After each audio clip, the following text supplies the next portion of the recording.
Wet કરો બધાના જય શ્રી કૃષ્ણ. આપણા ભારતમાં જે મિનિસ્ટર જે હતા રાજીવ ગાંધી અને તેનો છોકરો જે છે પપ્પુ, આ પપ્પુની બિલ્ડિંગ છે. આ જે છે પપ્પુની બિલ્ડિંગ છે, આખા ભારતને લૂંટી અને આવડી મોટી બિલ્ડિંગને પરચેસ કરી છે. હું ઇટલીમાં છું.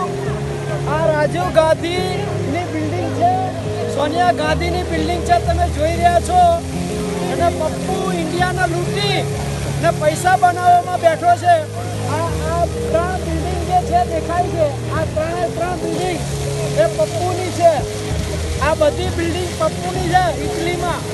ને એનો બિઝનેસ છે રેન્ટ આપે છે અને અહીંયા રૂપિયા કમાય છે. અને ભારતને લૂંટી લીધું. એટલે પપ્પુના ફિનિશ કરો, ભારતમાંથી કાઢી મૂકો એને. મારા જય શ્રી કૃષ્ણ. હું ઇટલીથી બોલું છું.